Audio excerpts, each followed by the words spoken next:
هذه القصة الحقيقة فيها معاني سامية وفيها تدبير العزيز الحكيم سبحانه. هذه امرأة من أهل البحرين اسمها شيخة، نشأت في عائلة فقيرة، أبوها عنده دكان وعندها 5 من الإخوان وهي الكبيرة، ووالدتها مريضة الله المستعان، وهي اللي تقوم على البيت، هي اللي تطبخ لإخوانها وهي اللي تقوم بوالدها. الوالد مرض وكان عندها الدكان يرد عليهم وبعدين افتقر، بعد ما قعد في البيت ما عاد فيها، والعيال عاطلين على العمل، والبنت هي الكبيرة. سبحان الله بدأت هي تكمل دراستها عشان تحصل على شهادة وتصرف على البيت، لأن ضروري راتب يصرف على أبوها وعلى أمها وعلى أخوانها. وكانت هي متسيدة المشهد في البيت من ناحية الطبخ ومن ناحية الأكل ومن ناحية التدبير ومن ناحية الصرف. خذت الثانوي ودخلت معهد المعلمين وعينت معلمة وصارت تصرف على البيت، وصاروا مكتفين، لا هي ولا اخوانها ولا ابوها ولا امها. ابوها تقوم به وامها كذلك، واخوانها تصرف على البيت زائد طبخ الوجبات الثلاث وتنظيف البيت، مرة ولا هي في الحريم. كتب الله على والدها وتوفي، انتقل الى رحمة الله. والدتها كانت تعبانة وصارت تعتني بوالدتها، كبرت وصار عمرها 28، جوها طلاب الزواج، فقالت أنا ناذرة نفسي لوالدتي وإخواني. يا رب. كل من جاءها ردها هي على ما شاء الله تبارك الله، على قدر من السمعة الطيبة والجمال والدين والخلق. تقدموا لها ناس واجد، وكانت والدتها تحرصها أنها تتزوج، تقول يا والدتي أنت ما أشوف إلا أنت وإخواني.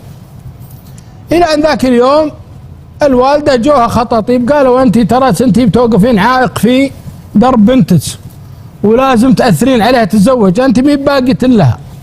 فادخلوا على الأم من هالمدخل هذا، فقالت بديد رضعتيه إن جاء زوج مناسب ما وافقت عليه تراني زعلانة، ولا أنت بنتي ولا عرفت. ولا والله يوم البنت تأثرت قالت أجل بشروطي مو بشروطه. قالت وش شروطك؟ قالت حط لي بيت جنب بيتك وراتبي لك أنت وإخواني، واروح لوظيفتي واقوم بيتك مثل ما اقوم ببيتي. انسان اللي بيجي بيوافق على هالشروط ايا كان فانا موافقه. والله يجي هاك الرجال اللي مذكورت له المراه وراغب فيها، والحقيقه تقدم ووافق على الشروط هذه، وبالفعل حط لها بيت، وصارت اذا راحت للمدرسه ودرست وجاء دخلت على بيت اخوانها، نظفت اللي تقدر تنظف عليه وطبخت غداهم ورتبت والدتها، ثم رجعت لزوجها واكملت ما عندها. يعني بدون مبالغه يمكن 18 ساعه تشتغل المراه هذه في البيتين. عاشت مع الزوج، والزوج كان في البدايه طيب وبخير معها واموره زين. رزقت بولد اسمه صالح، اسمه صالح. الولد هذا يوم طلع من الحضانه ولا فيه الله يعافينا وياكم منغوليا، رجعوه للمستشفى واحتسبت الله سبحانه وتعالى فيه. قعد فترة، يوم طلع قالوا لازم تتعاملون مع هذا الطفل مثل ما يتعامل أهل يسمونها داون، متلازمة داون. نعم. تتعاملون معه بنظام معين. فزاد الحمل عليها، بيت أهلها، إخوانها اللي ما عندهم لا وظائف ولا شيء وظروفهم مصلحة، والدتها اللي مريضة، زوجها واحتياجاتها الخاصة، وهالولد اللي الحالة يحتاج امرأة تقوم به، لا في نظافته ولا في تدريبه. ومع ذلك احتسبت الأجر وكملت طريقها وزادت على الحمل حملين. الرجل بدت هي الحقيقة يعني تضعف من ناحية اهتمامها بزوجها، ولد وهذا وضعه وأم وإخوان، والإنسان يجي له حالات ضعف. فالرجل الحقيقة قال لها أنا ما أقدر أعيش هالعيشة هذه، يا أنا يا بيت أهلك، أنت عندك ولد الآن ومحتاج عناية، وإخوانك رجال يقومون بوالدتهم. فقالت أنا بيني وبينك شرط. قال أجل الوجه من الوجه أبيض. قالت المعنى، قال المعنى هذه ورقة طلاقك، وأنا بدور رزقي أنت دوري رزقك. المرأة الحقيقة رضيت بها ورجعت عند أمها وعند إخوانها مع الولد هذا، وصارت تعتني به. مع علاجات الولد ومراجعاته للمستشفيات صارت تغاب عن المدرسة، وصارت غياباتها متكررة. والمدرسة في الأول كانت تراعي ظروفها حتى صدر قرار فصلها لغيابها. استمرت مع اخوانها، ولكن تقدمت على الشؤون الاجتماعيه وتقدمت على الجهات الحكوميه اللي تصل مساعدات في دوله البحرين لمثل هذه الظروف. مشت سنه سنتين، والحقيقه كانت المراه في حاله ما يعلم فيها الا الله، ما غير تصرف من عطائها وتصرف من سعاده الاخرين، لكن ما تجد مقابل. الولد كبر ووصل عمره 6 سنوات وصار سمين وصار يحتاج عربيه كهربائيه، وامكانياتها الماديه ما تسمح، ووزاره العمل ما تصرف مثل هذه العربيات، تصرف العربيات الدف، والولد سمين. فراحت الاحد محرري الصحف في هاك الزمان، كانت الجرائد هي اللي مسيطرة، وقالت اطلب ان كان في احد يتبرع بكرسي كهربائي فانا محتاجه وهذا ظرفي وهذا، فانشر لي الخبر. وهذا الصحيفه كانت تضع رقم المحرر، فنزل المحرر الخبر ان في امراه عندها ولد فيه متلازمه داون وهذا وضعه وظروفها، اللي يقدر يشتري لها كرسي كهربائي يعني اجره على الله. نزل الاعلان في الجرائد وقعد 3 شهور ما فيه مجيب، والمراه على قولة تدفه، تروح بالمستشفيات وتوديه وتنظفه وتغسله، ما تقصر وزاره الشؤون الاجتماعيه، تعطيهم راتب وتعطيهم. فيه رجل في السعوديه اسمه عبد الرحمن، هذا بطل القصه الثاني. عبد الرحمن هذا من اهل الرياض، عنده املاك وعنده خير، لكن سبحان الله دخل في الاسهم في سنه من السنوات، والاسهم نزلت نزول عظيم، مما صار خسر كل امواله اللي في البنوك. وشاف زملائه وربعه اللي حوله تغيروا عليه، ما بقى عنده الا زوجته وقصر اللي هو فيه، وجنب القصر ارض، وضاق صدره انه يعني الناس تنكرونه، فقم وعرض القصر هذا والارض للبيع. زوجته قالت اذا بعت البيت هذا وين تروح؟ قال والله بنتقل من المنطقه هذه بروح المنطقه الشرقيه، فان كانت بتجيب معي تراني ببيع القصر وببيع الارض وبنتقل للشرقيه وبسكن فيها. عفت ربعي وعفت الناس اللي انكروا معاريفي عليهم. قالت لا والله انا ماني برايحه معك، والوجه من وجه ابيض. قام وطلقها على حسب طلبها. باع البيت القصر هذا وباع الارض بمبلغ كبير ما شاء الله تبارك الله، وراح للشرقيه، له اخويا شروا له مزرعه وفيها قصر صغير، وبدا يشتغل في مجال التجاره. بعد فتح الله عليه. طبعا هذه الظروف متواكبه مع ظروف شيخه. من عرض من يعرف ناس في البحرين اخويا له، والبحرين يجي فيها اسواق وتجي من فارس هدايا وتحف، فيحب هو التحف، قام يأثث قصره من التحف، فيقول احرصوا عليها لفوها لي وجيبوها لي في كراتين، فيجيبون له التحف ويعلقها في هالقصر. والرجل ما شاء الله تبارك الله زاد ورجع حلاله زي اول واكثر.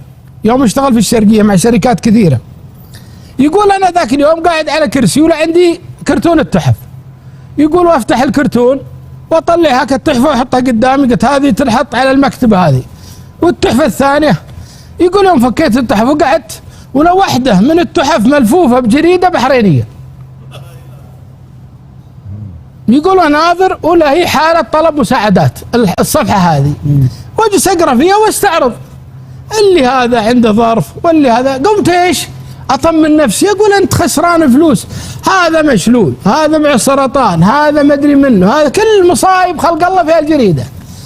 واجي على هاك الاعلان الصغير اللي تحت، امراه تطلب كرسي كهربائي لولدها وهي في حاجه يعني. قلت شوف هذه اكبر طموحها انها تحصل على كرسي كهربائي ب 4000 ولا ب 3000 ريال، وانا شايف نفسي ايش؟ الله اكبر.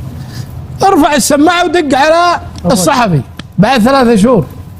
رد الصحفي السلام عليكم السلام، قال العدد الفلاني امامي الان، وقرأت مناشده امراه تطلب كرسي كهربائي لابنها في البحرين، فانا اذا كانت المراه هذه لم يوفر لها الكرسي انا مستعد اشتري لها.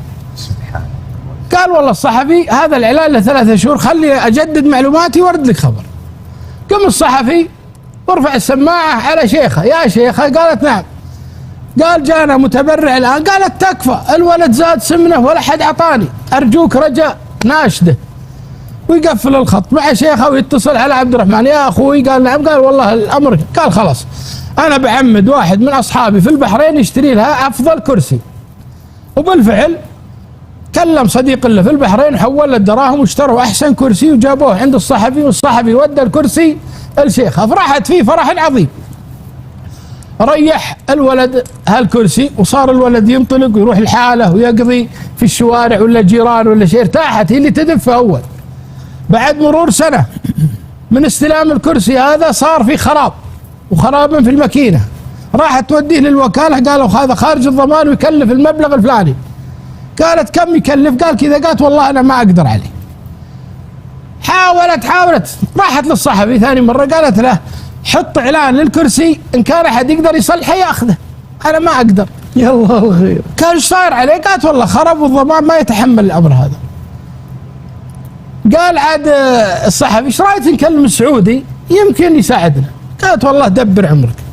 قام رفع السماعه ودق على عبد الرحمن. يا عبد الرحمن. قال نعم. قال كرسيك العام اللي جبته خرب، وهالحين المرة في ظروف ولا تقدر تصلحه.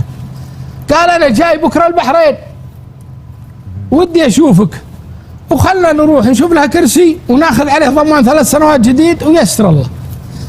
اركب انت يا عبد الرحمن. كان بيجي البحرين في زياره، اتصل على الصحفي وقابله، روحوا لشركه الكراسي واشتروا كرسي احسن من الاول، خذ عليه ضمان 3 سنوات، حمله في السياره وخذ معه 5000 ريال. الله. قال ودني بيت المرأة. راحوا لمنطقة المحرك الحي القديم، سيارته سعودي فخمة، ويجون في الحواري يوقفون عند الباب. قال هذا بابها.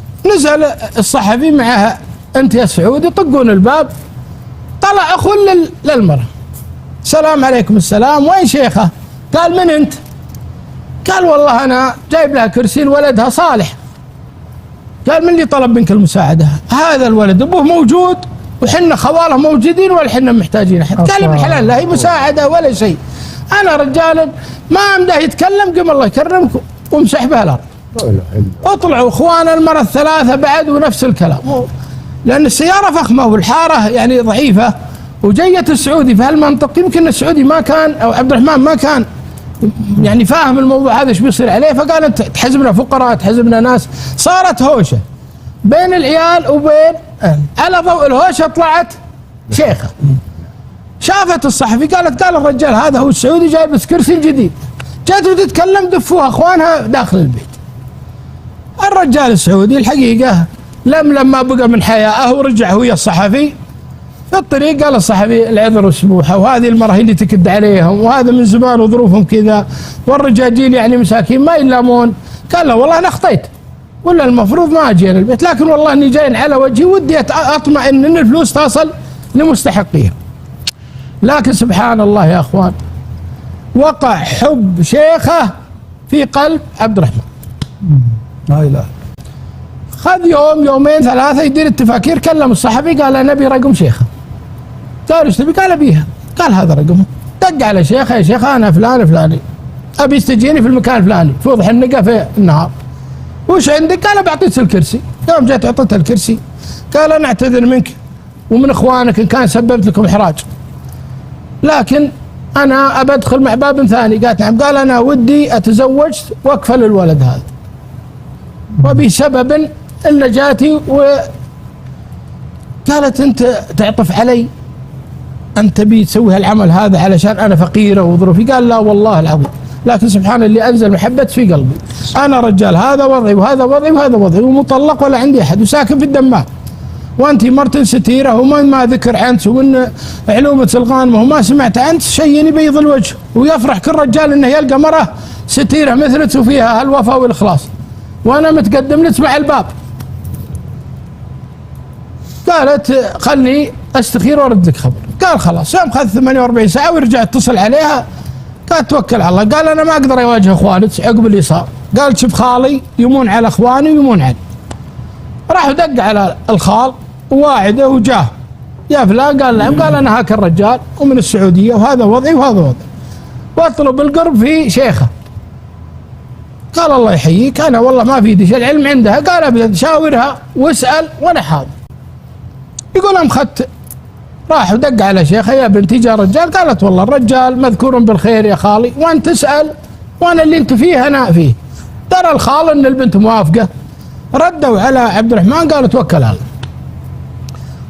ويتزوج عبد الرحمن شيخ، وتصير ام عياله، وتجيب له عيال غير صالح وغير وبنات، وهي ام عياله في الشرقيه الان.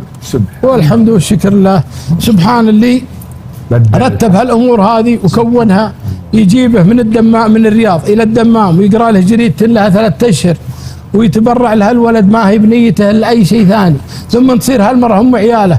شوف الرب القادر العظيم سبحانه وتعالى كيف رتب هالقصه وهالترتيب. هالمره ذي عوضها ربي عن شقائها وبرها في والدها، ثم برها في امها، وقبلها برها في اخوانها، وصرفها عليهم، حرصها على بيتها ونظافته وولدها هذا. ان الله يرزقها رجل بعد ما كانت تخدم عند اخوانها، صار عندها اكثر من 10 خدم، وكل يخدمها وكل يتمنى رضاها.